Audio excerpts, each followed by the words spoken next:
अस्सलाम वालेकुम। बहुत शुक्रिया रहमतुल्लाह राही साहब का। इतनी बड़ी सी तमहीद उन्होंने मेरे लिए बना दी कि मैं बहुत देर तक सोचता रहा कि मुझ में इतनी सारी खूबियाँ कहाँ हैं जो वो बयान कर रहे हैं। अतीक भाई का बहुत शुक्रगुजार हूँ कि दूसरा मौका इन्होंने फ़राहम किया भटकल से मुलाकात करवाने का। मेरा ख्याल है कि 2.5 साल पहले शायद आया हुआ था मैं तंजीम के मुशायरे में, और वो यादें मेरे जहन में महफूज थीं। और पिछले दिनों जब आपका हुक्म हुआ कि मैं हाज़िरी लगाऊं इस प्रोग्राम में, बड़ी मसरूफ़ियत के बावजूद मैंने कहा कि नहीं, इंशाल्लाह मैं ज़रूर आऊँगा, क्योंकि भटकल से मुलाकात होगी। और भटकल में मेरे तमाम ऐसे दोस्त हैं जो इस समय 3rd रो में बैठे हैं और 3rd फ्रंट के लोग हैं, तो उनसे भी ख़ास तौर से मुलाकात होगी। तो इसलिए मैं उनका हुक्म पूरा करने के लिए चला आया। मेरे भाई जैसे हैं। बदी साहब को बहुत मुबारकबाद शादी की। अल्लाह उनकी ज़िंदगी को बहुत खूबसूरत रखे, कामयाब रखे। दूसरी हाज़िरी है आपके बीच में। 4 मिसरों से अपनी बात की शुरुआत करता हूँ। बहुत सारा वक्त आपने आज इस प्रोग्राम के लिए दिया है, और बीच बीच में आपको चाय और नाश्ता भी मिलता रहा है, तो पूरी तरह से आप, मेरा ख्याल है कि एनर्जी के साथ बैठे होंगे। तो बस थोड़ा सा मेरा भी साथ दीजिएगा। मैं कोशिश करूंगा कि थोड़ी देर आपसे रूबरू रह सकूं और वो सब सुना सकूं जिसके लिए जाना या पहचाना जाता हूं। मैं 4 मिसरे पढ़ता हूं साहब। कि दायरे में सिमट के आया है। पीछे तक आपकी थोड़ी सी बेदारी हो, मैं कोशिश करता हूं आपको जगाने की। कि दायरे में सिमट के आया है, हर रवायत से हट के आया है, हर रवायत से हट के आया है। आंधियों को जरा खबर कर दो, आंधियों को जरा खबर कर दो, शेर वापस पलट के आया है, शेर वापस पलट के आया है। कि देशभक्ति की दुहाई देकर, देशभक्ति की दुहाई देकर पूरे भारत को रोज ठगता है। पूरी दुनिया में वाहिद मुल्क है जो अपने ऊपर लगने वाले एक्स्ट्रा टैक्स का भी जश्न रात के 12 बजे संसद खोल करके मनाता है। कमाल का मुल्क है हमारा। मैं कोशिश करता हूं वो सब पढ़ने के लिए जिन चीजों के लिए तो बहुत बदनाम हूं या बहुत मशहूर हूं। बस थोड़ा सा आपकी शिरकत हो। मुझे लगना चाहिए कि आप जिंदा दिली के साथ रात के 1 बजने के आसपास हुए हैं और आप जिंदा दिली के साथ बैठे हुए। मैं कोशिश करता हूं साहब कि देशभक्ति की दुहाई देकर पूरे भारत को रोज ठगता है। अब तो मरना भी हो गया महंगा, अब तो मरना भी हो गया महंगा, अब कफन पर भी टैक्स लगता है, अब कफन पर भी टैक्स लगता है, अब कफन पर भी टैक्स लगता है। कि उनकी चुप्पी के मायने हैं बहुत, उनकी चुप्पी के मायने हैं बहुत। मेरी आंखों के सामने बड़ी तादाद में परदेसी लोग बैठे हैं। भटकल एक ऐसा शहर है, एक ऐसी जगह है, या यूं कहूं कि एक ऐसा गांव है जिसने अपने आप में पूरी दुनिया को समेट रखा है। सलाम है भटकल को और भटकल के लोगों की जिंदा दिली को कि आप दुनिया के जिस हिस्से में चले गए वहां पर आपने एक अलग भटकल बसा लिया। मैं आपके तमाम प्रोग्राम में दुनिया के अलग अलग मुल्कों में गया हूं, इसलिए मैं जानता हूं कि आपने वहां किस तरह से अपने आप को पूरी जिंदा दिली के साथ और पूरी इज्जत के साथ, पूरे एहतराम के साथ बसा रखा है। मैं इसलिए भी भटकल की इज्जत करता हूं और भटकल से जब भी कभी कोई दावत आती है तो मुझे फख्र होता है। पूरी दुनिया बुलाए वो अपनी जगह है, लेकिन भटकल बुलाता है तो मुझे ऐसा लगता है जैसे मैं अपनों के बीच में जा रहा हूं। कुछ अलग सा रिश्ता है भटकल से। आप तमाम वो लोग हैं जो परदेश रहते हैं, लेकिन जब अपने मिट्टी में कोई खुशी या गम का मौका होता है तो आप वापस अपनी मिट्टी आ जाते हैं, अपने घर आ जाते हैं। ये आपकी खासियत है। लेकिन अब मैं जो 4 मिसरे पढ़ रहा हूं, आपको लगे कि ये सच्चे हैं तो आपकी दुआएं चाहिए कि उनकी चुप्पी के मायने हैं बहुत, वो लगा करके आग जाते हैं। पहुंचिएगा मेरे इशारे तक कि उनकी चुप्पी के मायने हैं बहुत, वो लगा करके आग जाते हैं। मुल्क जलता है तो अपने साहिब, मुल्क जलता है और अपने साहिब रोज परदेस भाग जाते हैं, रोज परदेस भाग जाते हैं, रोज परदेस भाग जाते हैं। बहुत शुक्रिया, बहुत मोहब्बतें, बहुत अच्छा हंसाया आपको गौरव भाई ने। बहुत देर तक आप उनसे लुत्फानंदोज होते रहे। उनको मुबारकबाद। बहुत दिन बाद उन्हें सुनने का मौका मिला सामने बैठ करके, और ये बड़ा खूबसूरत सा प्रोग्राम है। मौका है एक शादी का, एक खुशी का मौका है। तो वो जो मौका था, चूंकि रात के 12 बजने से वक्त जो है बदल चुका है, तारीख भी बदल चुकी है, तो 12 बजे तक आप हंसते रहे, यानी कि उस दिन में रहे तो हंसते रहे।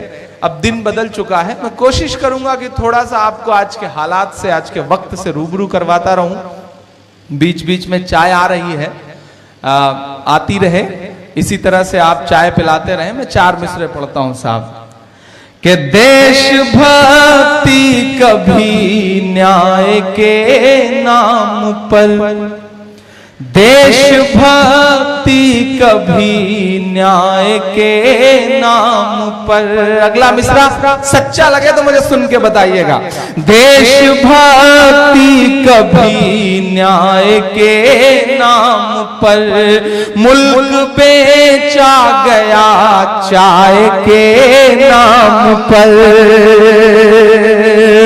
इधर जो साथी खड़े हैं उनसे भी गुजारिश करता हूं, थोड़ा सा आप सबकी थोड़ी सी और बेदारी हो। पीछे जो दोस्त खड़े हैं उनसे भी गुजारिश की थोड़ा सा आप बेदार होंगे तो इंशाल्लाह मैं वो सब सुना सकूंगा जो सुनाना चाहता हूं। आपकी तालियां, आपकी दाद हमारे लिए वैसे ही है जैसे अमर सिंह के लिए जया प्रदा। तो थोड़ी सी ठीक ठाक ढंग से बजती रहेंगी तो इंशाल्लाह कुछ बेहतर सुनाऊंगा। मैं पढ़ता हूं साहब कि देशभक्ति कभी न्याय के नाम पर, मुल्क बेचा गया चाय के नाम पर। आज इंसान खुद जानवर हो गया, जान लेता है वो गाय के नाम पर, जान लेता है वो गाय के नाम पर, जान लेता है वो गाय के नाम पर। देशभक्ति कभी न्याय के नाम पर, मुल्क बेचा गया चाय के नाम पर। लेकिन मेरी आंखों के सामने ईमान वाले लोग बैठे हैं। यकीनन ये मुश्किल दौर है इस मुल्क के लिए, खास तौर से सियासी तौर पर ये मुल्क के लिए यकीनन बुरा दौर है। ये ऐसा दौर है जब राम का मंदिर बनाने वाले लोग नाथू राम का मंदिर बनाने की मुहिम में लगे हुए हैं। हम ऐसे दौर में जी रहे हैं। लेकिन आप मेरी आंखों के सामने जो भी एक अल्लाह और एक रसूल पर यकीन करने वाले लोग बैठे हैं, आप जानते हैं कि दुश्वारियां तो आपका मुकद्दर रही हैं। आप ऐसे लोग हैं कि जिनकी 1400 साल की जो तारीख है वो दुश्वारियों से भरी पड़ी है। मैं 4 मिसरे पढ़ता हूं। मायूसी कुफ्र है, मायूस होने से काम नहीं चलेगा, क्योंकि डूबते हुए सूरज को देख करके लोग अपना दरवाजा बंद कर लेते हैं। मैं मिसरे पढ़ता हूं, सच्चे लगे तो मुझे दुआएं देके बताइएगा। देश बेचा गया चाय के नाम पर, कि सच की पहचान बनकर जियो तो सही। सलाम है भटकल को, वक्त वक्त पर आपको निशाने पे रखा गया, वक्त वक्त पर आपको टारगेट किया गया, क्योंकि आप खाने वाले, कमाने वाले, अपनी जिंदगी जीने वाले, अपने दम पर जीने वाले लोग हैं, इसलिए आपको हमेशा निशाने पे रखा गया। लेकिन आज भी आप अपने आबोताब के साथ जिंदा हैं। आज आप भले ही निशाने पर हैं, लेकिन दुनिया के जिस भी मुल्क में हैं आपकी इज्जत है। मैंने देखा है अपनी आंखों से, और हिंदुस्तान में भी अल्हम्दुलिल्लाह में जहां भी गया, जब भी आपका जिक्र होता है, आपके नाम के साथ कहीं ना कहीं मुझे भी एक तरह से एक जुड़ाव रहा है। तो कुछ अशार मेरे ऐसे रहे हैं कि जिसकी वजह से मुझसे ये कहा जाता है कि इमरान साहब आप तो भटकल की बड़ी हिमायत करते हैं। तब मैं पूरी जिंदा दिली के साथ और पूरी सच्चाई के साथ उनसे कह देता हूं कि मैं इसलिए हिमायत करता हूं क्योंकि मैं उन मासूम लोगों से मिल करके आया हूं। मैं जानता हूं कि वो कितने अच्छे लोग हैं। तब मैं ये मिसरे पढ़ता हूं साहब, मैं आपकी जिंदा दिली को सलाम करते हुए मिसरे पढ़ता हूं कि सच की पहचान बनकर जियो तो सही, तुम निगहबान बनकर जियो तो सही। सच की पहचान बनकर जियो तो सही, तुम निगहबान बनकर जियो तो सही। ये जमाना तब से झुकाएगा सर। अब एक भी हाथ खामोश ना रहे अगले मिसरे में अगर सच्चे हो तो। ये जमाना तब से झुकाएगा सर, तुम मुसलमान बनकर जियो तो सही, तुम मुसलमान बनकर जियो तो सही। मैं भटकल में खड़ा हूं। ये वो जमीन है जो तहजीब से जुड़ी है, ये वो जमीन है जो विरासत से जुड़ी है, ये वो जमीन है जो ईमान वाले लोगों की एक रवायत से जुड़ी हुई है। मैं इस मिट्टी पे खड़ा हूं। मुझको जालिम का तरफदार नहीं लिख सकते, मुझको जालिम का तरफदार नहीं लिख सकते, कम से कम वो मुझे लाचार नहीं लिख सकते। जहां हथेली पे लिए बोल रहा हूं जो सच, उसको इस देश के अखबार नहीं लिख सकते, उसको इस देश के अखबार नहीं लिख सकते। मैं हिम्मत करता हूं और आपसे दुआएं मांगता हूं कि कभी ना होगी बंद अजान, कभी ना होगी बंद अजान। ज्यादा दूर नहीं है मुंबई, और मेरा ख्याल है अभी सोए भी नहीं होंगे वो। पहुंचे आपकी तालियों के साथ मेरे ये मिसरे। और अगले मिसरे गौरव भाई आपसे भी दुआ मांगता हूं, पढ़ता हूं, सुनिएगा कि कभी ना होगी बंद अजान, कभी ना होगी बंद अजान। आरती और अजान से मिलकर, आरती और अजान से मिलकर बने हैं हिंदुस्तान। कभी ना होगी बंद अजान, कभी ना होगी बंद अजान। सोनू निगम साहब शायद ये भूल गए कि जिन मोहम्मद रफी साहब के गाने गा गा करके वो स्टार बने, वो मोहम्मद रफी साहब खाने काबा में अजान देने की क्या ख्वाहिश रखा करते थे। मैं मिसरे पढ़ता हूं, सुनेगा कि लम्हे भर की अजान लगे है तुझको गुंडा गर्दी, लम्हे भर की अजान लगे है तुझको गुंडा गर्दी। हमने तेरे गाने घंटों झेले हैं बेदर्दी, हमने तेरे गाने घंटों झेले हैं बेदर्दी। लम्हे भर की अजान लगे है तुझको गुंडा गर्दी, हमने तेरे गाने घंटों झेले हैं बेदर्दी। के गायक बाबू बेहद नालायक है तेरा बयान कभी ना होगी बंद अजान, कभी ना होगी बंद अजान, होगी बंद अजान, कभी ना होगी बंद अजान।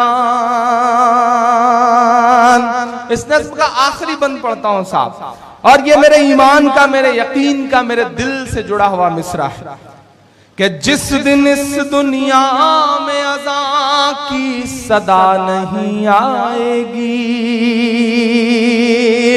आपके ईमान में हरारत पैदा हो तो मुझे सुन के बताइएगा कि जिस दिन इस दुनिया में अज़ान की सदा नहीं आएगी, शिरकत हो आप सबकी, कि जिस दिन इस दुनिया में अज़ान की सदा नहीं आएगी, रात ही रह जाएगी उस दिन सुबह नहीं आएगी। बड़ी कमजोर सी ताली बजाइए भटकल वालों, आपने इतनी कमजोर ताली इन मिसरों पे नहीं चाहिए। थोड़ी मैं फिर से पढ़ता हूं कि जिस दिन इस दुनिया में अज़ान की सदा नहीं आएगी, जिस दिन इस दुनिया में अज़ान की सदा नहीं आएगी, रात ही रह जाएगी उस दिन सुबह नहीं आएगी, रात ही रह जाएगी उस दिन सुबह नहीं आएगी। लेकिन हम उनके मानने वाले हैं गौरव भाई कि जिन पे कूड़ा फेंका जाता था और एक दिन बुढ़िया ने कूड़ा नहीं फेंका तो आप उसका हाल चाल लेने के लिए उस बुढ़िया के घर गए। हम तो उनके मानने वाले हैं, इसलिए हम उन्हें गाली नहीं देंगे, हम उनकी मजम्मत भले करें अच्छे लफ्जों में, लेकिन उनके लिए दुआ भी करेंगे। जो दुआ कर रहा हूं आपकी आमीन के साथ, वो दुआ अल्लाह करे उन तक पहुंचे कि जिस दिन इस दुनिया में अज़ान की सदा नहीं आएगी, रात ही रह जाएगी उस दिन सुबह नहीं आएगी। अल्लाह तुझे हिदायत दे दे, अल्लाह तुझे हिदायत दे दे, ले आए ईमान, कभी ना होगी बंद अज़ान, कभी ना होगी बंद अज़ान, होगी बंद अज़ान, कभी ना होगी बंद अज़ान। आरती और अज़ान से मिलकर बने हैं हिंदुस्तान, कभी ना होगी बंद अज़ान, कभी ना होगी बंद अज़ान। एक बहुत खूबसूरत सी महफिल है और बड़ी विरासतें अतीक साहब के कांधों पे हैं। मैं जितना कुछ मैंने सुन रखा है आपके मरहूम वालिद साहब के बारे में, मोहिउद्दीन साहब पुनेरी साहब, उनके बारे में जितना कुछ सुन रखा है, उससे मैं ये जानता हूं कि आपके कांधों पर एक बहुत बड़ी शख्सियत की विरासत को संभालने का बोझ है और अल्हम्दुलिल्लाह आप उसे संभाल भी रहे हैं। जिस तरह आप सोशली एक्टिव हैं वो अपने आप में बहुत बड़ी बात है और अल्लाह आप लोगों को, और सच में गौरव भाई भटकल कम्युनिटी के प्रोग्राम में पता नहीं आपका कभी बाहर गल्फ जाना हुआ या नहीं हुआ, लेकिन मैं तो पूरी जिम्मेदारी से देश भर के मुशायरों में एक बात कहता रहा हूं कि भटकल कम्युनिटी के लिए आपस में जो उनके इत्तेहाद है और सोशल कामों को लेकर के, अपनी गांव की मिट्टी को लेकर के जिस तरह से एक दूसरे में लगाव है, मैं पूरी जिम्मेदारी से ऑन रिकॉर्ड ये बात कहता हूं कि दुनिया की किसी भी तंजीम में, दुनिया की किसी भी मिट्टी में इतना इत्तेहाद मैंने आज तक नहीं देखा। मैं सलाम करूंगा और मैं दुनिया भर में ये अपील भी करता हूं कि जिस तरह से ऑर्गेनाइज होकर के सोशल कामों के लिए, तालीम के लिए भटकल कम्युनिटी मेहनत करती है और एक दूसरे से जुड़ करके काम करती है, काश हिंदुस्तान के अलग अलग इलाकों के मुसलमान भी अगर इस चीज को अपना लें तो मेरा ख्याल है कि उनकी बहुत सारी दुश्वारियों का हल निकल आए। मैं सलाम करता हूं भटकल को। मैं 4 मिसरे पढ़ देता हूं, मेरे दोस्तों ने उसके लिए बड़ा हुक्म दिया था, और भटकल आऊं और वो मिसरे ना पढ़ूं तो मेरा ख्याल है कि मुनासिब नहीं है, इसलिए मैं वो मिसरे पढ़ देता हूं, फिर कुछ नया नया सा आपको सुनाता हूं कि न बांग्लादेश पाकिस्तान और ना चीन वाले हैं, ये वो शेर है जिसने मुझे भटकल के तमाम प्रोग्रामों का हिस्सा बनाया। मुझे याद है जब पहली बार मुझे दम्माम के प्रोग्राम के लिए फोन आया था तो मुझसे इसी शेर को की फरमाइश के लिए कहा गया था कि इमरान साहब जब आइएगा तो ये शेर जरूर पढ़िएगा, क्योंकि ये शेर ही आपकी पहचान है। मैं पढ़ता हूं साहब कि न बांग्लादेश पाकिस्तान और ना चीन वाले हैं, वतन से प्यार है ईमान, हम उस दीन वाले हैं। वतन से प्यार है ईमान, हम उस दीन वाले हैं। हमारे तार को मत जोड़िए यासीन भटकल से।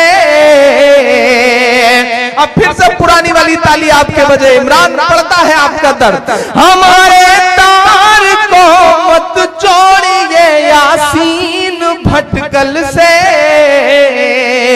हम ऐसे लोग हैं जो सूरह यासीन वाले हैं। हम ऐसे लोग हैं जो सूरह यासीन वाले हैं। हम ऐसे लोग हैं जो सूरह यासीन वाले हैं। और ये किसने कह दिया तुमसे कि इनका बम से रिश्ता है। आप भी एक बड़ी खूबसूरत सी याद लेके जाएंगे गौरव भाई, जिस तरह से मोहब्बतें दी हैं आपके एक एक लफ्ज पर। उर्दू इनकी जुबान नहीं है, हिंदी इनकी मदर लैंग्वेज नहीं है, यहाँ नवायती बोली जाती है या फिर इंग्लिश बोलते हैं लोग, लेकिन आपने भी महसूस किया होगा कि किस मोहब्बत से इन्होंने आपको दुआएं दी। मैं चाहता हूं कि आप भी जाएं तो इनकी बातें दुनिया तक रखें, क्योंकि हम सब पीस के एम्बेसडर हैं। हमारी जिम्मेदारियां बनती हैं कि ऐसे लोग जो अच्छे हैं और जिन पे गलत इल्जाम लगाया जाता है, मीडिया ट्रायल किया जाता है, उनके बारे में हम जिम्मेदारी से बात करें, क्योंकि हम नहीं बोलेंगे तो इसी तरह से मुल्क बर्बाद होता रहेगा। इमरान मिस्र पढ़ता है साहब कि ये किसने कह दिया तुमसे कि इनका बम से रिश्ता है। बहुत हैं जख्म सीने में, फकत मरहम से रिश्ता है। बहुत हैं जख्म सीने में, फकत मरहम से रिश्ता है। बहुत हैं जख्म सीने में, फकत मरहम से रिश्ता है। वो तुम हो जो तिजारत करते हो बारूद की साहिब,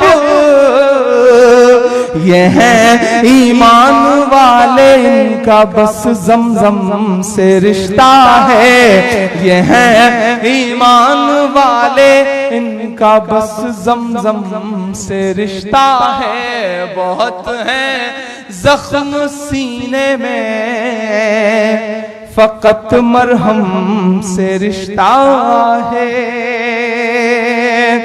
मैं 4 मिसरे और पढ़ता हूं। पिछले दिनों हमारे मुल्क में आपको याद होगा कि कई सालों से एक टिकट जो है वो वेटिंग में था। आरएसी तक आया लेकिन कंफर्म नहीं हुआ। कंफर्म नहीं हुआ तो उसके पीछे शायद उसके बहुत बड़ा खून खराबे वाला माजी है। इमरान 4 मिसरे पढ़ता है साहब और आपसे दुआएं मांगता है। वो पिछले दिनों राष्ट्रपति उम्मीदवार की बैठक चल रही थी कि कौन चुना जाए, तो भाजपा वालों की बैठक चल रही थी। एकाएक बैठक में से अडवाणी जी खड़े हो गए, तो अमित शाह जी ने अडवाणी से कहा कि आप बैठ जाओ। आप क्यों खड़े हो रहे हैं, आपको थोड़ी खड़े होना है। तो अडवाणी जी गुस्से में आके बोले, यार क्या वॉशरूम भी ना जाऊं, ये हालत करके रख दी है आप लोगों ने।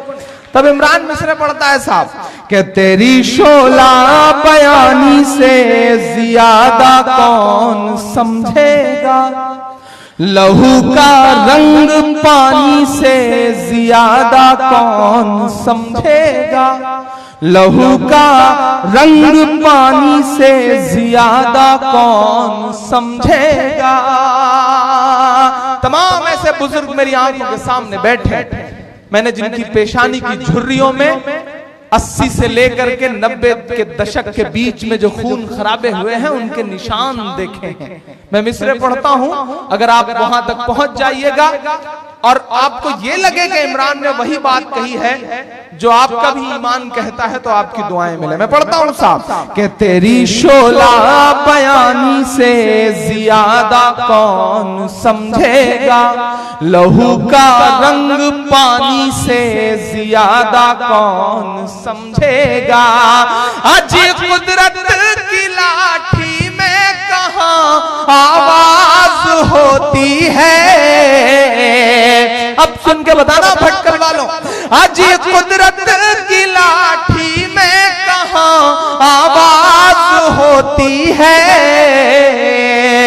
ये बातें आडवाणी से ज्यादा कौन समझेगा, ये बातें आडवाणी से ज्यादा कौन समझेगा। लहू का रंग पानी से ज्यादा कौन समझेगा। बहुत जिक्र किया भी गौरव भाई ने बाबा रामदेव साहब का, और ये तक बता दिया कि पतंजलि की जीन्स आने जा रही है, हालांकि वो सलवार पहन करके लाना, उन्हें सलवार चाहिए था और ला रहे हैं वो पतंजलि की जीन्स। मैं 4 मिसरे पढ़ता हूं। मैंने उस वक्त ये मिसरे कहे थे जब उन्होंने एक बयान दिया था गौरव भाई हरियाणा में। हरियाणा के पीस एम्बेसडर हैं गवर्नमेंट के वो, और फिर उन्होंने एक बयान दिया कि हमने सुना है कि लोग जय ना बोलने की बातें कर रहे हैं, अगर हमारा बस चलता, कानून ने हाथ ना बांध रखे होते तो जय ना बोलने वालों की गर्दनें काट देता। उस वक्त मैंने 4 मिसरे बड़े ऐसे ही मजाक के लहजे में कह दिए थे और बड़े सुने गए ये मिसरे। मैं पढ़ता हूं, आपसे भी दुआएं मांगता हूं साहब, सुनेगा कि जो नफरत के सबब उठी थी वो ललकार किसकी थी, हमारे खून को प्यासी थी वो तलवार किसकी थी, हमारे खून को प्यासी थी वो तलवार किसकी थी। हमारी गर्दने मत काटिए, बस ये बता दीजिए,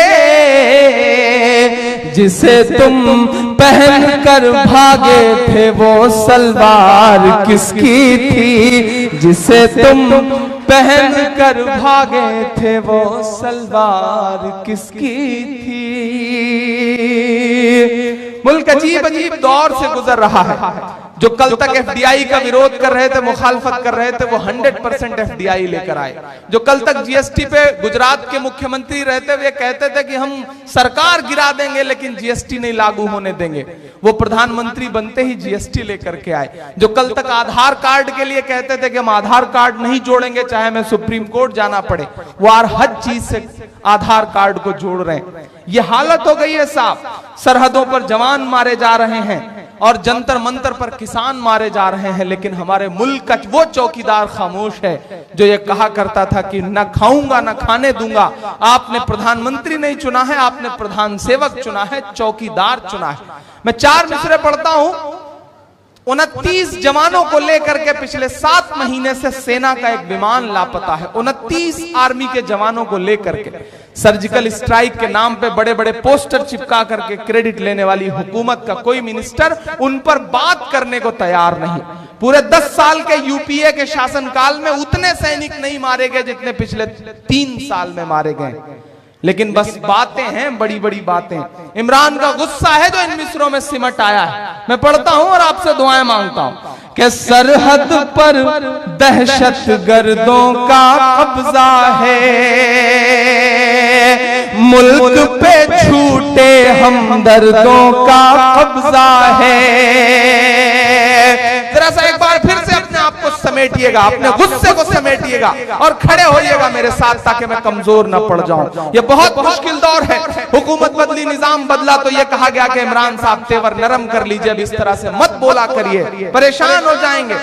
तब मैंने आपकी दुआओं के भरोसे और आपकी मोहब्बतों के भरोसे कहा था कि जो कहते हैं इस आंधी में पर ना तोला जाएगा, जो इस बात पर खुश है हमसे लब ना खोला जाएगा, उनसे कहो हम तूफानों से डरने वाले लोग नहीं, कातिल को मरते दम तक कातिल ही बोला जाएगा, कातिल को मरते दम तक कातिल ही बोला जाएगा। मैं हिम्मत करता हूं और मैं चाहता हूं कि उसी हिम्मत के साथ आप भी मेरे साथ खड़े हो। मैं पढ़ता हूं साहब कि सरहद पर दहशत गर्दों का कब्जा है, मुल्क पे छूटे हमदर्दों का कब्जा है। आपको याद है लाहौर तक चढ़ जाऊंगा, एक के बदले 10 सर लेके आऊंगा, देश की संसद में ये बातें बोली गई थी, आपको याद होगा शायद। अब मैं मिसरे पढ़ता हूं साहब और दुआएं मांगता हूं आपसे। जी मैं सुना दूंगा, जो आपका हुक्म है मैं जरूर सुना दूंगा नजीब की नज़्म, लेकिन पहले ये सब सुना लूं उसके बाद सुनाता हूं। अभी इतनी जल्दी तो न मैं आपकी जान छोड़ूंगा ना आप मेरी जान छोड़ेंगे, मैं भी जान रहा हूं। तो बहुत देर आपके सामने रूबरू रहना है, तो इंशाल्लाह वो सब सुनाऊंगा जो आप सुनना चाहते हैं। मैं पढ़ता हूं साहब कि सरहद पर दहशत गर्दों का कब्जा है, मुल्क पे छूटे हमदर्दों का कब्जा है, एक के बदले 10 सर की उम्मीद न रख।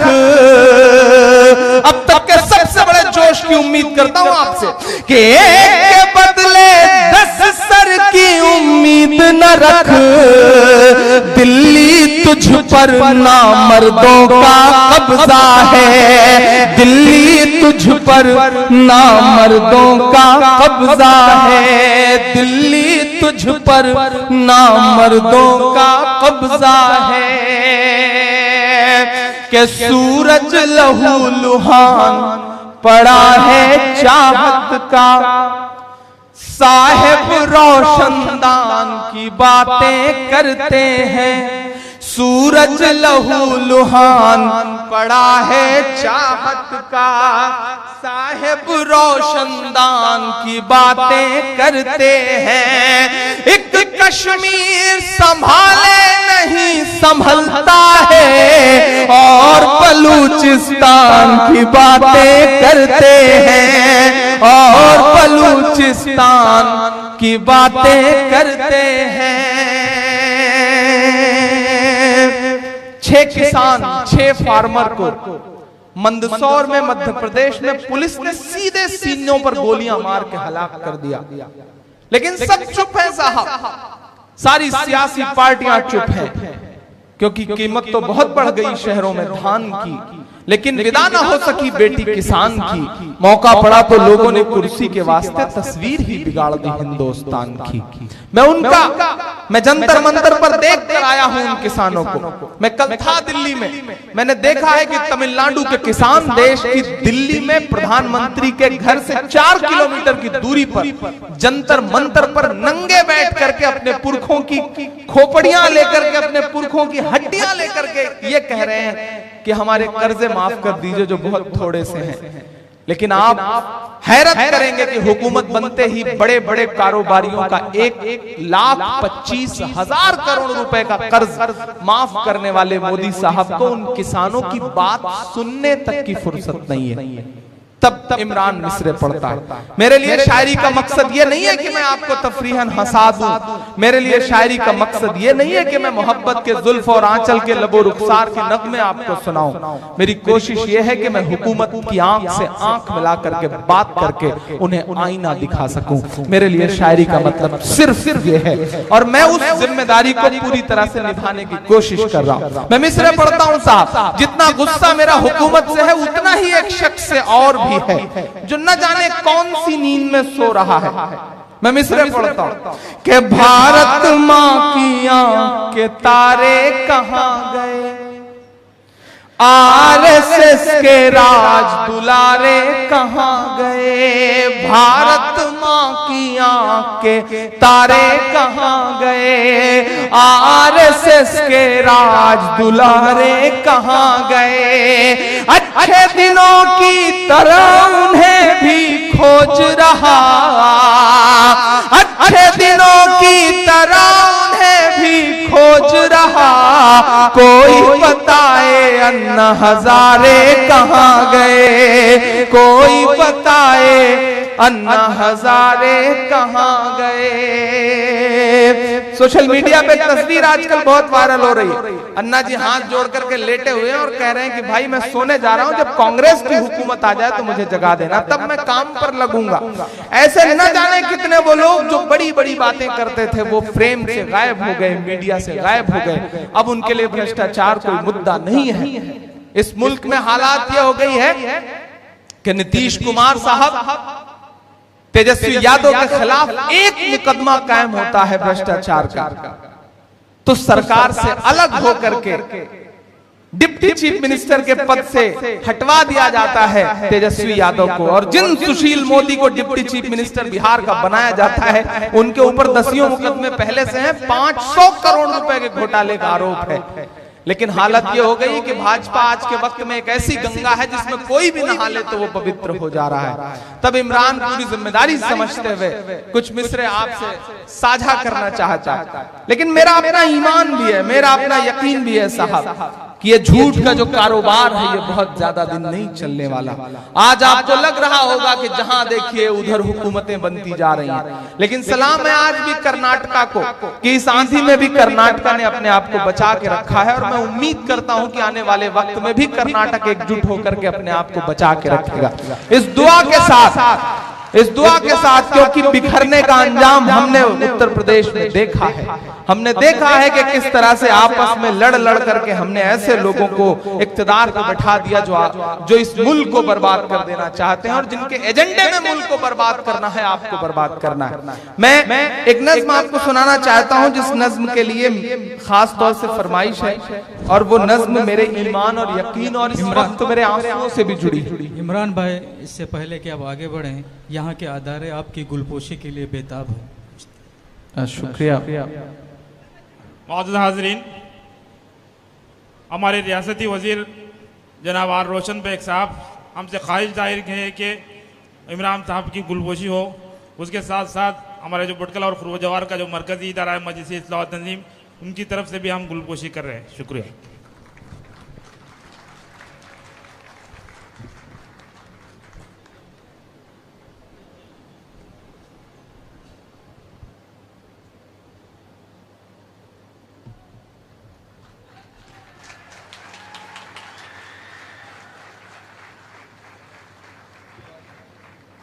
मैं आपको बताऊं कि जब मैं गोवा से आगे आ रहा था तो उसी वक्त रोशन बेग साहब का फोन आया मुझे। भी पिछले दिनों में बेंगलोर आया था उनके मुशायरे में, और आज सोशल मीडिया पे ट्विटर पे शायद उन्होंने देखा होगा, और उसके बाद उन्होंने कहा कि आप भटकल जा रहे हैं और बड़ी तारीफें की आपकी। यकीन करें, उन्होंने कहा कि इमरान, पूरे कर्नाटका में भटकल जैसा खूबसूरत और भटकल जैसा इत्तेहाद वाला कोई इलाका नहीं है हमारे यहाँ।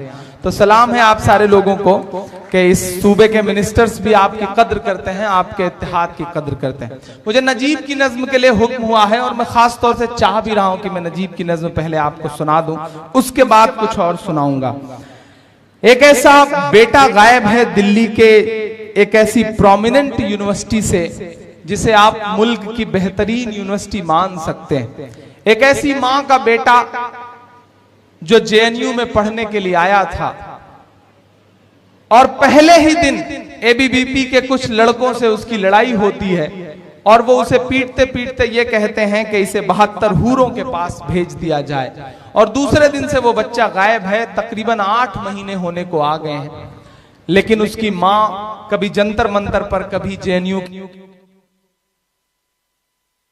और कभी राजपथ पर, तो कभी होम मिनिस्टर की चौखट पर चीख चीख करके कह रही है कि मुझे मेरा बेटा वापस कर दो, मुझे मेरा लाल वापस कर दो, मुझे मेरा नजीब वापस कर दो।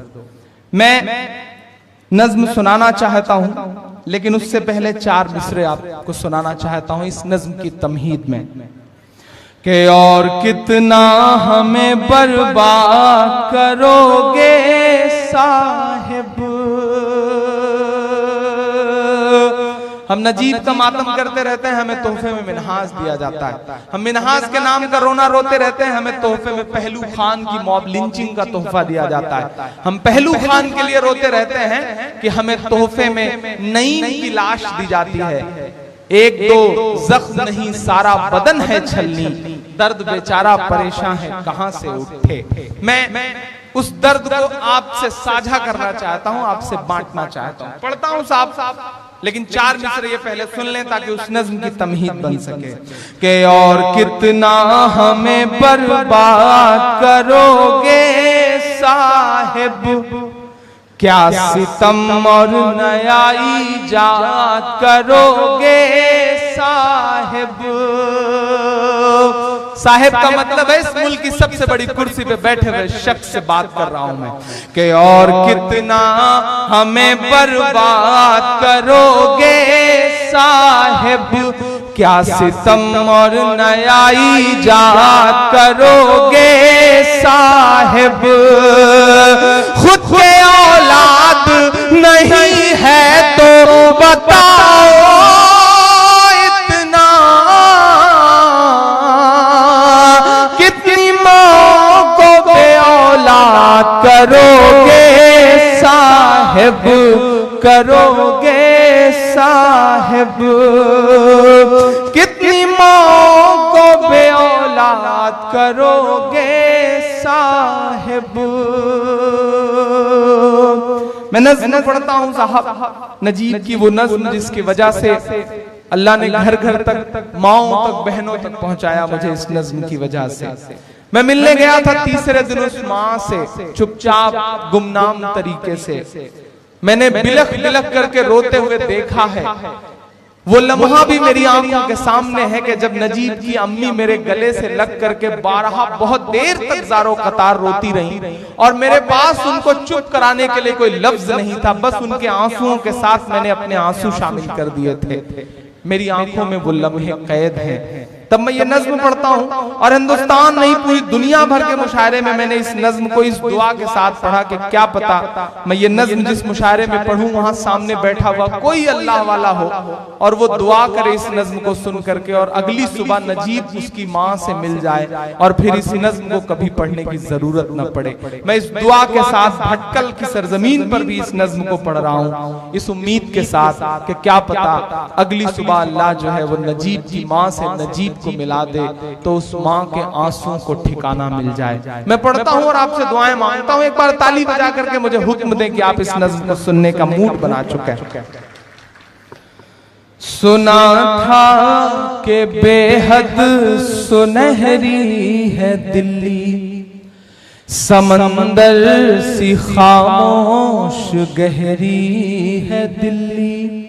सुना था कि बेहद सुनहरी है दिल्ली, समंदर सी खामोश गहरी है दिल्ली। मगर एक माँ की सदा सुन न पाए तो लगता है गूंगी है बहरी है दिल्ली। बहुत बहुत बहुत बहुत रोया था मैं इस नज्म को कहते हुए, बारहा इस नज्म को पढ़ते हुए रो देता हूँ। न जाने क्यों मुझे ऐसा लगता है कि अगर नजीब की जगह मेरी अम्मी होती तो नजीब की अम्मी की जगह, गायब नजीब की जगह मैं होता तो, गायब नजीब की जगह कोई गौरव होता, कोई राजेश होता, कोई अनिल होता तो क्या तब भी एक माँ के आंसुओं को ऐसे ही नजरअंदाज कर दिया जाता? नफरतें कहाँ आ गई हैं कि अब माँ के आंसू भी मजहब और जात देख करके तौले जाते हैं, लेकिन माँ के आंसुओं का तो कोई मजहब नहीं होता ना, माँ तो माँ होती है। मैं पढ़ता हूँ साहब और आपसे दुआएं मांगता हूँ कि सुना था कि बेहद सुनहरी है दिल्ली, समंदर सी खामोश गहरी है दिल्ली। मगर एक माँ की सदा सुन न पाए तो लगता है गूंगी है बहरी है दिल्ली। थोड़ी देर के लिए मैं दोस्त से गुजारिश करूंगा कि समोसा और ये चाय थोड़ी देर के लिए इस नज्म तक के लिए बंद कर दें, इन्हें वापस पीछे भेज दें थोड़ी देर। आप सब चूंकि इस नज्म के साथ मेरा इतना दिल जुड़ा हुआ है कि मैं इस नज्म में कोई डिस्टर्बेंस मुझे भी लगता है कि ना हो तो अच्छा है। मैं पढ़ता हूँ आप सुनेगा कि सुना था कि बेहद सुनहरी है दिल्ली, समंदर सी खामोश गहरी है दिल्ली, मगर एक माँ की सदा नहीं पूछता है कोई हाल मेरा। कोई ला के दे दे मुझे लाल मेरा, कोई ला के दे दे मुझे लाल मेरा, कोई ला के दे दे मुझे लाल मेरा। पहला बंद पढ़ता हूं इस नज्म का साथ कि उसे लेके वापस चली जाऊंगी मैं, पलट कर कभी फिर नहीं आऊंगी मैं। हमारे देश के प्रधानमंत्री साहब 3 तलाक के मुद्दे पे अपने चुनावी जनसभाओं में बड़ी बड़ी बातें करते हुए कहते हैं कि हम मुस्लिम बहनों को 3 तलाक के मुद्दे पे उनका हक दिलाना चाहते हैं। मेरा मन करता है भटकल वालों की कभी उनके घर के बाहर, उनकी चौखट के बाहर जाऊं और चिल्ला करके उनसे कहूं कि नरेंद्र दामोदर मोदी साहब, अगर आप सच में मुस्लिम बहनों को उनका हक दिलाना चाहते हैं तो मान लीजिए नजीब की अम्मी को अपनी बहन वापस ला दीजिए अपने भांजे को, तब तो मैं जानूं कि आप सच में हक दिलाना चाहते हैं। वरना ये सियासी लफ्फाजियां अपने पास रखिए। आप मुस्लिम बहनों को 3 तलाक के मुद्दे पे क्या हक दिलाएंगे? आप तो अपनी अहलिया को खुद आज तक शादी का हक नहीं दे सके, तो आप मुस्लिम बहनों को उनका हक क्या दिलाएंगे साहब?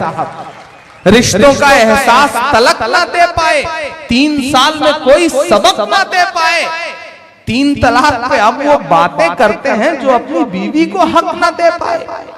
मैं पढ़ता हूं और अगर सच लगे तो आपसे दुआएं मांगता हूं कि उसे लेके वापस चली जाऊंगी मैं, पलट कर कभी फिर नहीं आऊंगी मैं। वही है बुढ़ापे का मेरे सहारा, वही है बुढ़ापे का मेरे सहारा। वो बिछड़ा तो जिंदा ही मर जाऊंगी मैं। उसे लेके वापस चली जाऊंगी मैं, पलट कर कभी फिर नहीं आऊंगी मैं। वही है बुढ़ापे का मेरे सहारा, वो बिछड़ा तो जिंदा ही मर जाऊंगी मैं। वही है मेरी जिंदगी की कमाई, वही है मेरी जिंदगी की कमाई, वही तो है सदियों का आमाल मेरा। कोई ला के दे दे मुझे लाल मेरा, कोई ला के दे दे मुझे लाल मेरा, कोई ला के दे दे मुझे लाल मेरा। आखिरी बंद पढ़ता हूं इस नज़्म का साहब। जितना गुस्सा मेरा सियासत के इक़्तिदार पे बैठे हुए लोगों से है, उससे कहीं ज्यादा मेरा गुस्सा इस देश की मीडिया से है। वो मीडिया जो अपने आप को जमहूरियत का चौथा खंबा कहती है, वो मीडिया जो अपने आप को डेमोक्रेसी का पिलर बताती है, उस मीडिया से मेरा गुस्सा है। मैं कभी कभी जो ऑप्शनल मीडिया तैयार हो गए हैं, साहिल ऑनलाइन जैसे जो छोटे छोटे फोरम तैयार हुए हैं, मैं उनको सलाम करूंगा कि वो सच्चाइयों को दुनिया के सामने रख रहे हैं।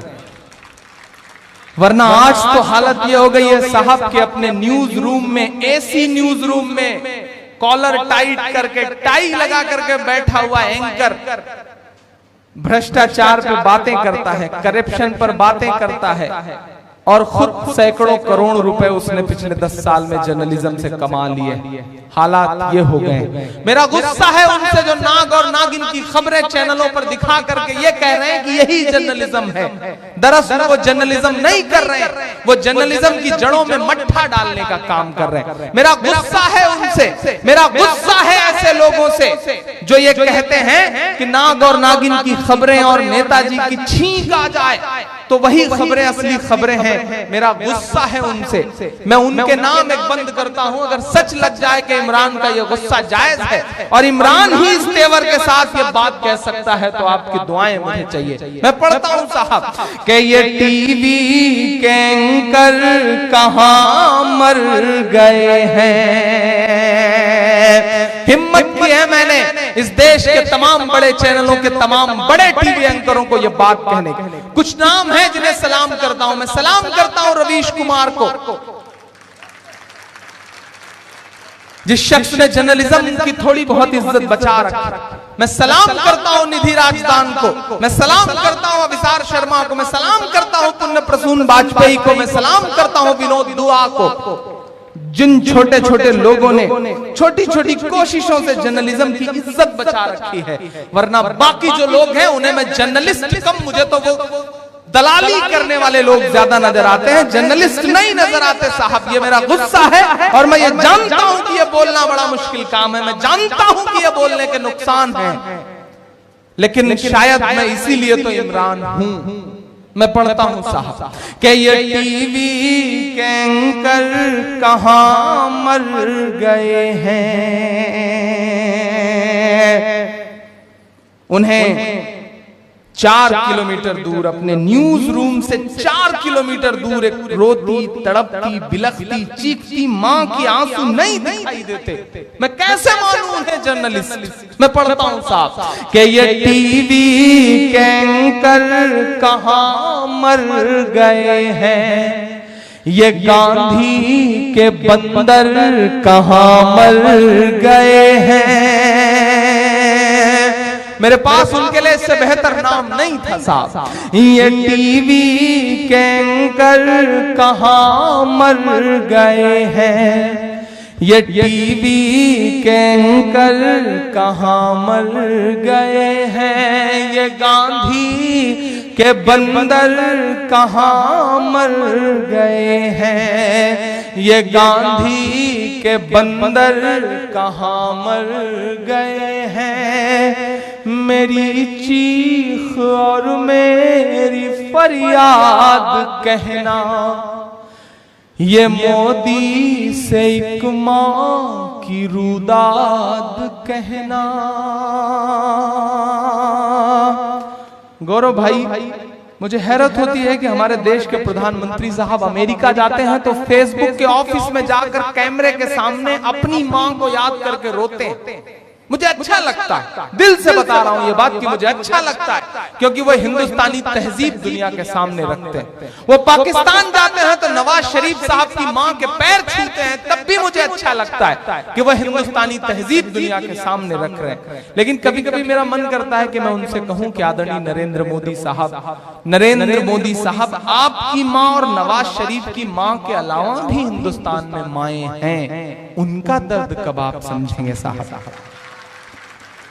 फजा में उड़ रहे जहरीले जुगनू क्यों नहीं दिखते, फजा में उड़ रहे जहरीले जुगनू क्यों नहीं दिखते, किसी भी हादसे के सारे पहलू क्यों नहीं दिखते, जो मां को याद कर परदेश में आंसू बहाते हैं, उन्हें अखलाक की अम्मी के आंसू क्यों नहीं दिखते, उन्हें अखलाक की अम्मी के आंसू क्यों नहीं दिखते। तब मैं ये मिसरे पढ़ता हूं साहब कि ये टीवी के एंकर कहां मर गए हैं, ये गांधी के बंदर कहां मर गए हैं। मेरी चीख और मेरी फरियाद कहना, ये मोदी से एक मां की रुदाद कहना। कहीं झूठ की शख्सियत बह न जाए। अब तक जिन्होंने हाथ नहीं नहीं खोला उनसे कोई शिकायत नहीं। किसी के हाथ में चाय की कप थी तो किसी के हाथ में जलेबी की प्लेट थी, मुझे उनसे अब तक कोई शिकायत नहीं। लेकिन अब मैं आपके दोनों हाथ खुले चाहता हूं अगले चौथे मिसरे पे। अब तक जिन्होंने हाथ नहीं खोला मैं उन्हें भी कसम देता हूं, क्योंकि ये बिल्कुल तलवार की नोक पर चलने जैसे मिसरे हैं और आप इसमें साथ नहीं देंगे तो मैं कमजोर पड़ूंगा। मैं पढ़ता हूं साहब कि कहीं झूठ की शख्सियत बह न जाए, ये नफरत की दीवार छत बह न जाए, है एक मां के अश्कों का सैलाब साहिब, है एक मां के अश्कों का सैलाब साहिब, कहीं आपकी सल्तनत बह न जाए।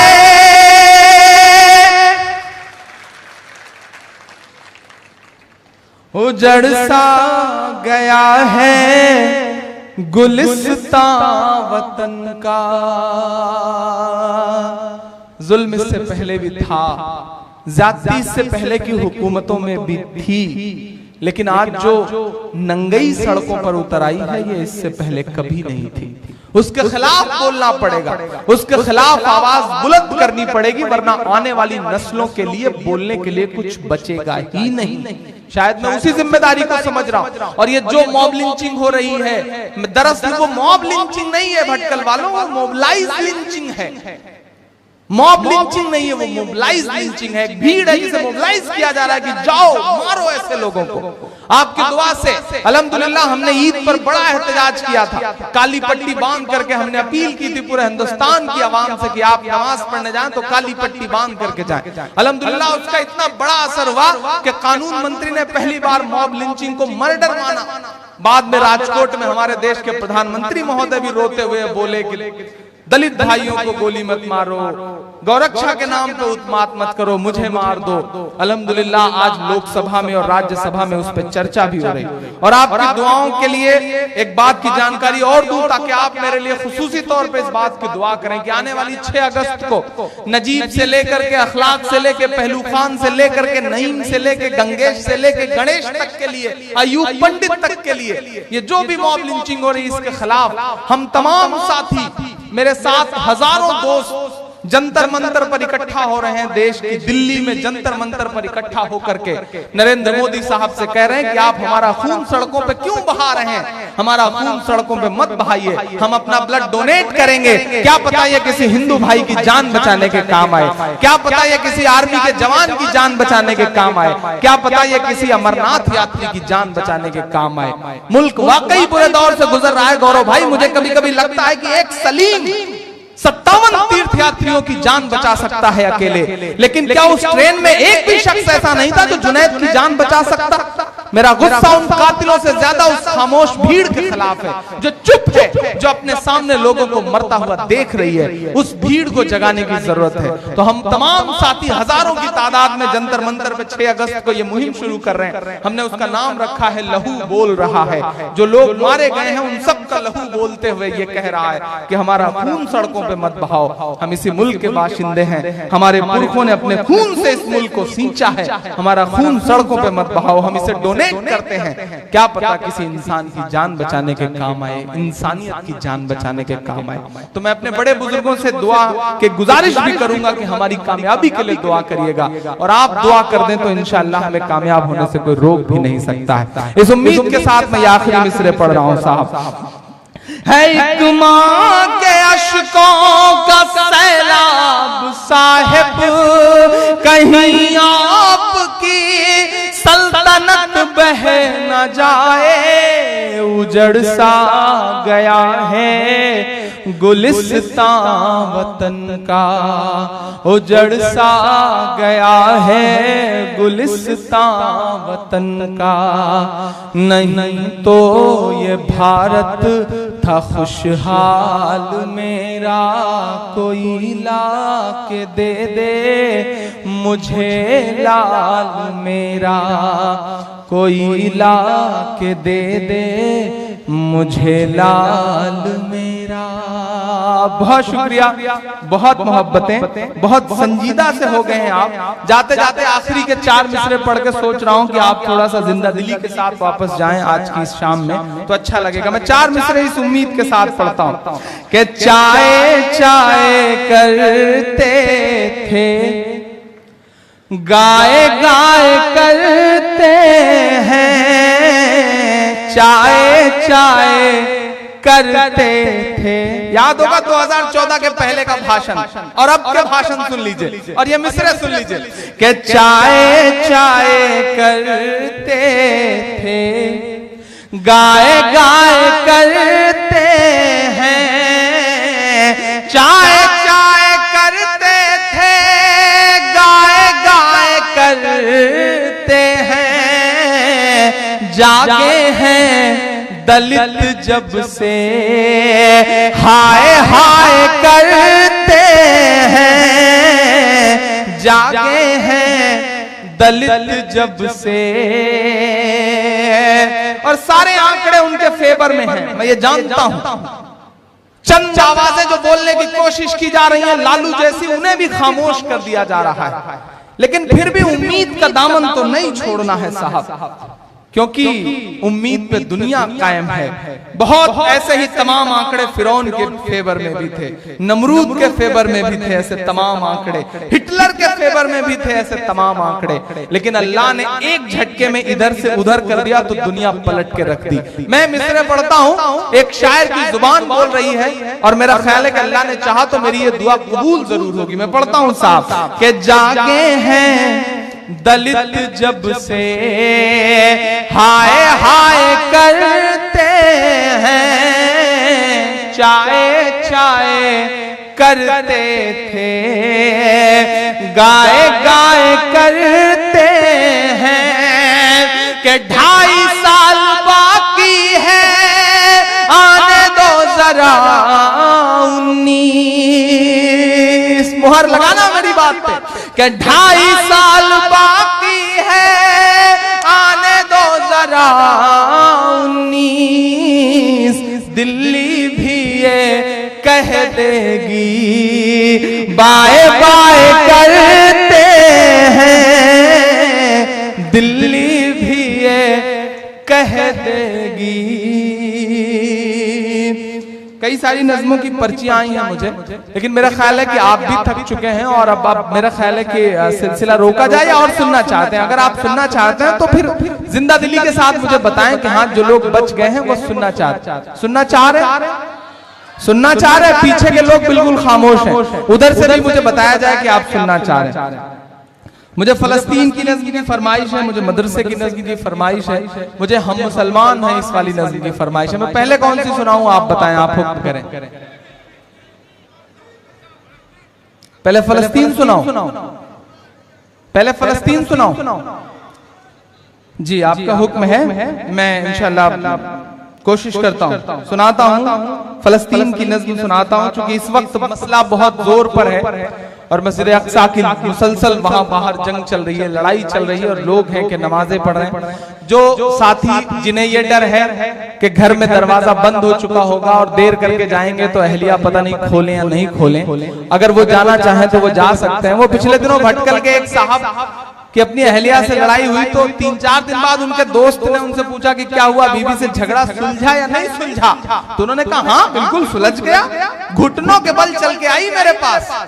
तो दोस्त ने कहा अरे घुटनों के बल चल के आई? बोले हाँ, मैं चारपाई के नीचे छुपा था, वो घुटनों के बल चल के आई और उसने कहा बाहर आ जाओ, अब नहीं मारूंगी आपको। तो इस तरह से भी डर रहता है लोगों को जो दूसरों की मोटरसाइकिल पे या दूसरों के साधन पर इधर उधर से आए हैं, अगर उन्हें जाना है तो वो आहिस्ता आहिस्ता निकल जाए। पीछे जो दोस्त हैं वो अगर आगे आना चाहें, या आखिरी लम्हा इस प्रोग्राम का मैं फलस्तीन की नज़्म आपको सुनाना चाह रहा हूँ, वो सुना दूं, लेकिन उससे पहले छोटी सी नज़्म आपको और बेदार करने के लिए सुना देता हूँ। खालिद गाजीपुरी साहब हमारे बीच में हजरत थे, उनका बहुत शुक्रिया कि वो उनकी कल की ट्रेन या फ्लाइट जो थी और वो रुक गए इस एक प्रोग्राम के लिए, तो उनकी मोहब्बतों का शुक्रिया।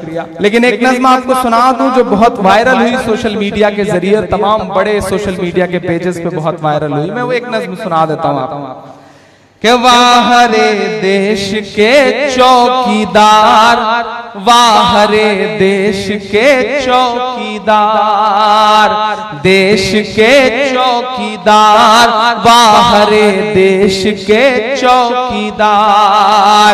विजय माल्या नाक के नीचे से हो गया फरार, वाह रे देश के चौकीदार, वाह रे देश के चौकीदार, देश के चौकीदार, वाह रे देश के चौकीदार।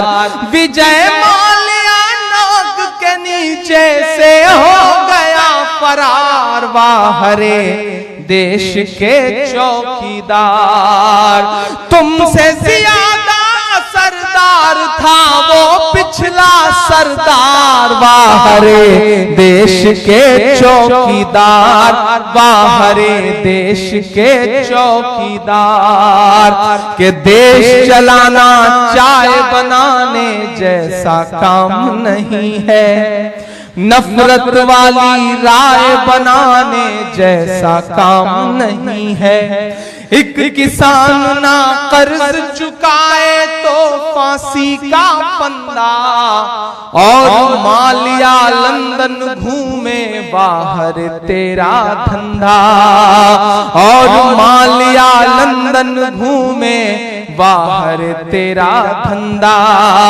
जिसे जेल में होना था वो घूम रहा लंदन है, देशभक्त सब चुप बैठे हैं, अजब दोगलापन है। जो ये बातें कह दे वो हो जाएगा गद्दार, वाह रे देश के चौकीदार, वाह रे देश के चौकीदार, देश के चौकीदार, वाह रे देश के चौकीदार।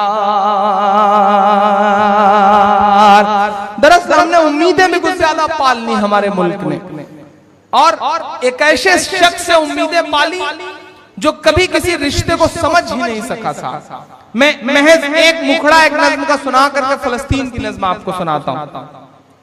के हाथों की सफाई छुपाता है, वो काली कमाई छुपाता है। दावा है मसीहाई का मगर खुद अपनी लुगाई छुपाता है। के हाथों की सफाई छुपाता है, वो काली कमाई छुपाता है। दावा है मसीहाई का मगर खुद अपनी लुगाई छुपाता है। मीडिया ने जो गढ़ रखा है उस झूठी शान का क्या होगा, और अगर सच लगे तो मुहर लगाना मेरी बात पे। मीडिया ने जो गढ़ रखा है उस झूठी शान का क्या होगा, जो बीवी का ना हुआ भला वो हिंदुस्तान का क्या होगा, वो हिंदुस्तान का क्या होगा, वो हिंदुस्तान का क्या होगा। मैं नज़्म सुनाता हूं, लेकिन अतीक भाई आपको मुबारकबाद देता हूं इस प्रोग्राम के लिए, वरना ये रवायतें मरती जा रही। शादियों के जश्न में मैंने तमाम अमीर लोगों को म्यूजिकल शोज करते देखा है। शादियों के प्रोग्राम में तमाम बड़े लोगों को मैंने अपनी आंखों से डांस के प्रोग्राम करवाते देखे हैं। लेकिन सलाम है भटकल को जो आज भी रवायतों को पकड़े हुए, सलाम है भटकल को जो आज भी अपने अंदर ईमान बचाए हुए है। मुनव्वर राना साहब ने कभी एक शेर कहा कि नए कमरों में अब चीजें पुरानी कौन रखता है, परिंदों के लिए शहरों में पानी कौन रखता है, और वो तो हम हैं जो बचाई है विरासत, वरना सलीके से बुजुर्गों की निशानी कौन रखता है। सलीके से बुजुर्गों की निशानी को आप लोगों ने बचा के रखा है, मैं इसलिए भी सलाम करता हूं। और अल्लाह जिस तरह से काम आपके वालिद साहब से अल्लाह ने काम लिया, मुझे जवाद रास्ते भर बहुत सारे वाकयात बताते रहे। और एक ऐसा वाकया उन्होंने बताया जो मेरे दिल को बहुत छू गया। एक ऐसा वाकया उन्होंने बताया कि हाजियों की खिदमत के लिए आपके वालिद साहब जब बर्फ की सिल्ली ढोया करते थे हाजियों की खिदमत को ठंडा पानी पिलाने के लिए, तो शायद उस वाकये से कहीं ना कहीं खबर पहुंची और आज अल्हम्दुलिल्लाह उस वाकये का इतना बड़ा असर है कि पूरी दुनिया के हाजियों के लिए ठंडे पानी का जो एक इंतजाम सऊदी हुकूमत ने कर रखा है वो बहुत काबिल तारीफ है और ये हिस्ट्री में गिने जाने लायक एक बात है। अल्लाह आप लोगों से काम ले।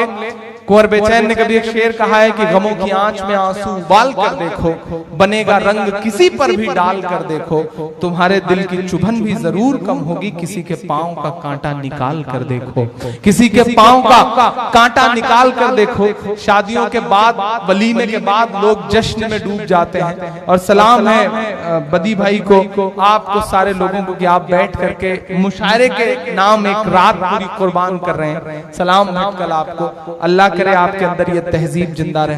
हम इस दुआ के साथ फलस्तीन की वो नज्म सुनाते हैं जिस नज्म ने पूरी दुनिया में इमरान का नाम पहुंचाया। अल्लाह का करम है कि अब तक 8 से ज्यादा जुबानों में ये नज्म ट्रांसलेट हुई और अल्लाह का ये करम है कि पूरी दुनिया में जहां भी प्रोटेस्ट हुआ होगा फलस्तीन को लेकर के लोगों ने इमरान प्रतापगढ़ी की इस नज्म को गाया है। ये मेरी कमाई है, ये मेरी पूंजी है। मैं ये नज्म सुनाता हूं साहब और आपसे दुआएं मांगता हूं। ये मेरी कौम के रहनुमा भी सुने, मेरी उजड़ी हुई दास्तां भी सुने, मेरी उजड़ी हुई दास्तां भी सुने, जो मुझे मुल्क तक मानते ही नहीं, जो मुझे मुल्क तक मानते ही नहीं, सारी दुनिया के वो हुक्मरां भी सुने, सारी दुनिया के वो हुक्मरां भी सुने, सिर्फ लाशें ही लाशें मेरी गोद में, सिर्फ लाशें ही लाशें मेरी गोद में, कोई पूछे मैं क्यों इतना गमगीन हूँ, मैं फलस्तीन हूँ, मैं फलस्तीन हूँ, मैं फलस्तीन हूँ, मैं फलस्तीन हूँ। कहने के लिए 64-65 मुल्क हैं दुनिया में जो कहते हैं कि हम एक अल्लाह और एक रसूल को मानने वाले हैं, लेकिन चारों तरफ देखो तो बड़ी नाउम्मीदी सी नजर आती। एक उम्मीद की जो मुझे हल्की सी किरण पिछले कुछ दिनों में नजर आई है। मैं सैल्यूट करूंगा किंग सलमान साहब को। उनके 2 वाक्य ऐसे हैं जिसके लिए मेरा मन करता है कि मैं उन्हें सैल्यूट करूं।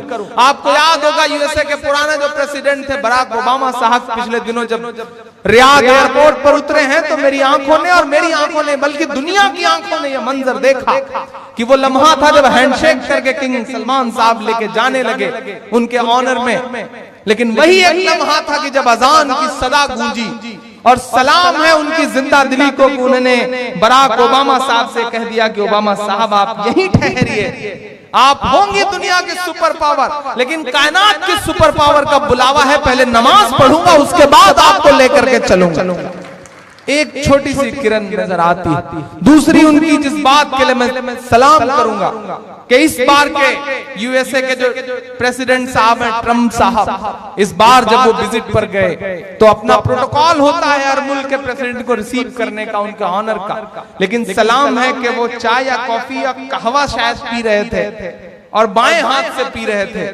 तो मुझे याद है दुनिया की आंखों ने वो मंजर देखा जब किंग सलमान साहब ने उनसे कहा कि बाएं हाथ से मत खाया पिया करिए, दाएं हाथ से खाया पिया जाता है। ये हिम्मत बहुत कम हुक्मरानों में होती है। अल्लाह करे उनमें ये हिम्मत बची रहे और उनसे अल्लाह पूरी दुनिया के हुक्मरानों को एक नया संदेशा दे, आंख खोलने वाला संदेशा दे। मैं पढ़ता हूं साहब, मैं फलस्तीन हूँ, मैं फलस्तीन हूँ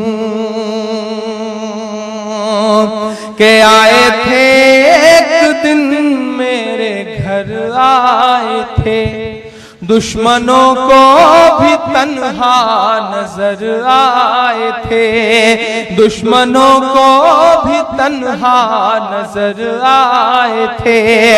ऊंट पर अपना खादिम बिठाए हुए,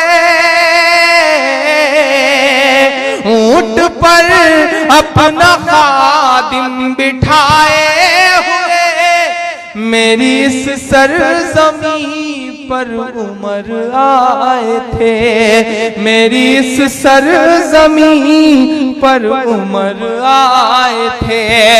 जिसकी परवाज है आसमानों तलक,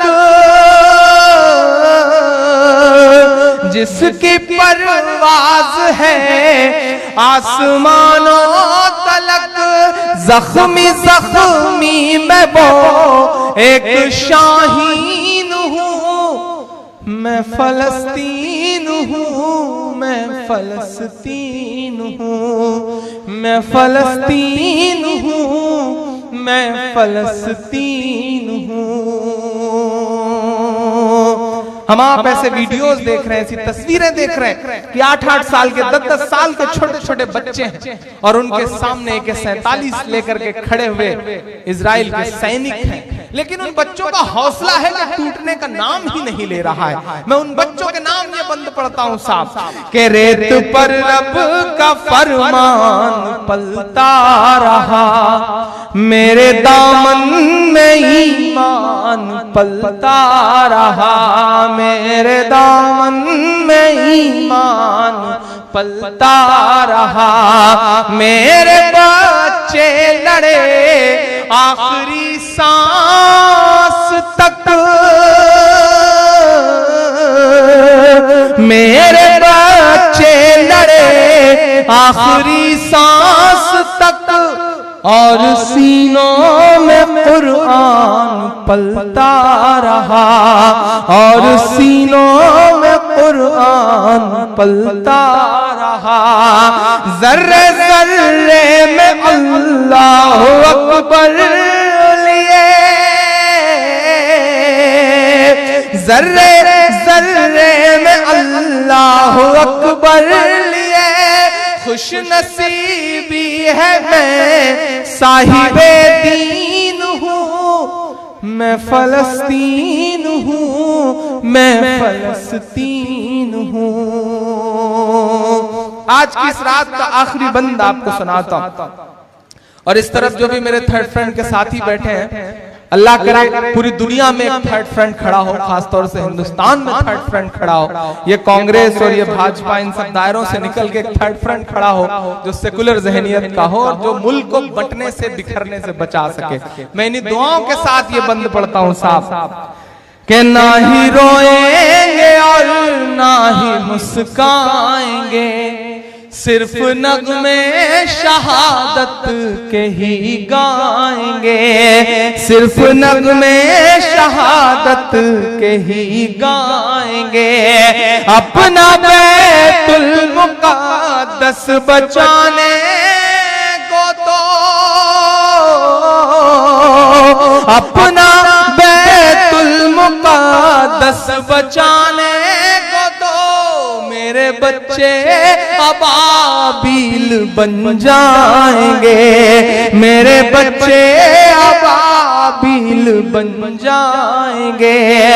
जो सितम ढा रहे अब रहा की तरह, उनकी खातिर मैं सामान तौहीन हूँ, मैं फलस्तीन हूँ, मैं फलस्तीन हूँ, मैं फलस्तीन हूँ, मैं फलस्तीन हूँ। और जाते जाते इस नज्म से जुड़े हुए भी और इस नज्म से अलग भी वो मिसरे जो मेरे सांसों में बसे हुए मिसरे हैं, मैं वो पढ़ के जाता हूँ। मेरे दोस्त मुझसे कहते हैं, इमरान तुम इस दौर में कहाँ इस तरह की बातें कर लेते हो, डरते नहीं हो? तुम्हें डर नहीं लगता? परेशान हो जाओगे। बहुत बड़े बड़े लोग चुप हो गए, केजरीवाल चुप हो गए, राहुल चुप हो गए, लालू जी चुप हो गए। तुम सरफिरापन क्यों दिखाते हो? क्यों बोल रहे हो? तन्हा चलते हो। तब मैं आपकी दुआओं के भरोसे कहता हूं कि मोहब्बत कौन करता है, सियासत कौन करता है, मुझे मालूम है मेरी हिफाजत कौन करता है, मुझे मालूम है मेरी हिफाजत कौन करता है। और हम ही ने लाज रखी है बुजुर्गों की यहाँ, वरना सभी टुकड़ों पे पलते हैं, बगावत कौन करता है? सभी टुकड़ों पे पलते हैं, बगावत कौन करता है? और हमारे जैसे ही कुछ लोग आ जाते हैं लड़ने को। नहीं तो जंग में जाने की हिम्मत कौन करता है? नहीं तो जंग में जाने की हिम्मत कौन करता है? मैं कभी कभी 10-20 दिन के सफर के बाद गौरव भाई जब घर लौटता हूं तो मेरी अम्मी मेरे बालों में जिन लम्हों में तेल लगा रही होती हैं, उन लम्हों में मुझसे कहती हैं कि तुम कहां से महसूस कर लेते हो बेटा इस तरह के दर्द? मेरे साथ के मेरे दोस्त कभी कभी मुझसे ऐसे ही बेसाख्ता कह देते हैं कि इमरान भाई कैसे महसूस कर लेते हो ये सारे दर्द? मैं कैसे महसूस कर लेता हूं, कैसे गा लेता हूं। मैं पिछली बार भटकल आया था तो मैं सिर्फ इमरान प्रतापगढ़ी था, लेकिन आपकी दुआओं ने, आपने मुझे दुआएं देके भेजा। मुझे वो लम्हा याद है जो बड़े बुजुर्गों ने मेरी पेशानी चूम के मुझे भेजा था, और उसका असर ये हुआ कि अगले ही साल मेरे सूबे यानी उत्तर प्रदेश का जो सबसे बड़ा अवार्ड है हुकूमत का, यश भारती, सबसे बड़ा अवार्ड आपकी दुआओं के भरोसे मेरे दामन में, महज 29 साल की उम्र में यंगेस्ट यश भारती, अब तक का सबसे कम उम्र में लिटरेचर का अवार्ड मेरे दामन में आया। यह है भटकल की मिट्टी का असर। इसलिए भी ये मिट्टी जब आवाज दे देती है तो मुझे लगता है कि सब कुछ छोड़ के जाना चाहिए। और आज भी यहाँ आकर के मैं पूरी जिम्मेदारी से कहता हूँ कि मोहब्बत का अगर इम्कान होता तो घर में मीर का दीवान होता। तेरी महफिल में आकर सोचते हैं ना, आते तो बड़ा नुकसान होता। तो आकर के आप यकीन करें कि मैंने इस मिट्टी की मोहब्बत का कर्ज चुकाया। मैं ये मिसरे पढ़ के आपसे विदा लेता हूँ। कैसे महसूस कर लेता हूँ दर्द को? के चाक दामन रफू करके लिखता हूँ मैं, जख्म से गुफ्तगू करके लिखता हूँ मैं। चाक दामन रफू करके लिखता हूँ मैं, जख्म से गुफ्तगू करके लिखता हूँ मैं। दर्द गाने को भी हौसला चाहिए, दर्द गाने को भी हौसला चाहिए। आंसुओं से वजू करके लिखता हूँ मैं, आंसुओं से वजू करके लिखता हूँ मैं। कोई बड़ी ख्वाहिश नहीं, बस आपसे इतना कहता हूँ कि अपनी सांसों में आबाद रखना मुझे। भटकल वालों, अल्लाह ने आपको नवाजा है, अल्लाह ने आपको बहुत दौलत दी है, अल्लाह ने पूरी दुनिया में आपका नाम किया है। मैं एक जिम्मेदारी भरी बात आखिर में, शादी के इस फंक्शन में भी आपसे एक जिम्मेदारी भरी बात कह रहा हूँ। आपको मुबारकबाद देता हूँ कि आजादी के बाद पहली बार ऐसा हुआ है कि एक साल में 50 IAS IPS आपकी कौम के चुने गए। ये बहुत बड़ा आंकड़ा है, आपको मुबारकबाद देता हूँ। मैं हिंदुस्तान भर के मुशायरों में ये कह रहा हूँ कि सियासी तौर पे हो सकता है ये आने वाले जो 5, 7, 10 साल हैं हिंदुस्तान के, वो आपके लिए बुरे हो, लेकिन समाजी तौर पर अल्लाह का करम है कि कौम में पढ़ने का एहसास जागा है। अल्लाह के रसूल ने उस वक्त कहा था कि इल्म हासिल करना हो तो चीन तक जाना पड़े तो चीन तक जाओ। अल्लाह के रसूल ने ये बात कही है। कोई जरूरी नहीं कि चीन जाने का मतलब ये था कि मजहबी तालीम हासिल करने के लिए ही जाओ। अल्लाह के रसूल का इशारा शायद ये भी था कि दुनिया की जो बेहतर से बेहतर तालीम हो वो हासिल करो। अल्लाह ने आपको नवाजा है। पैसा बहुत कुछ तो होता है, लेकिन पैसा सब कुछ नहीं होता। अल्लाह ने आपको नवाजा है, एक एहसास बना लीजिए। मैं दुआ करता हूं कि अगले आने वाले 2, 3, 4 साल बाद जब कभी भी मैं भटकल से आऊं तो मैं इस उम्मीद के साथ आऊं कि अल्लाह करे कि इस भटकल से मुझे 2, 4, 5 IAS IPS निकल के सामने आ जाएं। ये शायद मेरे आने का सबसे बड़ा इनाम होगा। मैं आपसे गुजारिश कर रहा हूं कि कारोबार में अल्लाह ने आपके हाथ में न जाने क्या बरकत दी है कि आप जिस कारोबार को छू लेते हैं मिट्टी को सोना बना देते हैं। भटकल वालों, इस बात की ताईद आपके दुश्मन भी करते हैं कि कारोबार के मामले में अल्लाह ने आपको मिट्टी को सोना बनाने का हुनर दिया, लेकिन मैं आपसे गुजारिश कर रहा हूं कि अल्लाह ने सब कुछ अच्छा रखा हुआ है। एक एहसास बना लीजिए, आप बच्चों को कारोबारी बना देंगे, खरबपति बन जाएगा, अरबपति बन जाएगा, बहुत पैसा कमा लेगा। एमडी बना देंगे, एमबीबीएस करने के बाद सर्जन बन जाएगा, अपने लिए पैसा कमाएगा, अपने परिवार के लिए पैसा कमाएगा। लेकिन अगर अपनी नस्लों को जुल्म से बचाना है, अपनी नस्लों को सिस्टम के जुल्म से बचाना है, तो अपने बच्चों को आईएएस बनाओ, आईपीएस बनाओ, ब्यूरोक्रेसी का हिस्सा बनाओ। बिना इसके काम नहीं चलने वाला। और अल्लाह ने आपको हर चीज दी है, तो कम से कम अगर हर 10-5 परिवार से भी एक बच्चे के ऊपर आप लोग मेहनत कर दें, तो क्या पता आने वाले वक्त में 2-4-5 साल में शहर से भी 10-15 आईएएस आईपीएस निकल जाए। इस दुआ के साथ मैं आपसे ये कह रहा हूं कि इस तरह हौसले आजमाया करो, मुश्किलें देखकर मुस्कुराया करो, 2 निवाले भले कम ही खाया करो, अपने बच्चों को लेकिन पढ़ाया करो। यह एहसास रख लीजिए और इन मिसरों के साथ मुझे विदा करिएगा कि दर्द गाने को भी हौसला चाहिए, आंसुओं से वजू करके लिखता हूँ मैं, अपनी सांसों में आबाद रखना मुझे,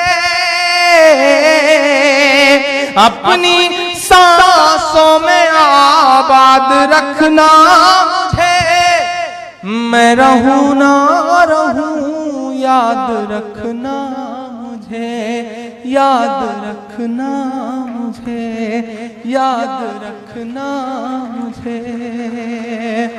बहुत शुक्रिया, बहुत मोहब्बतें।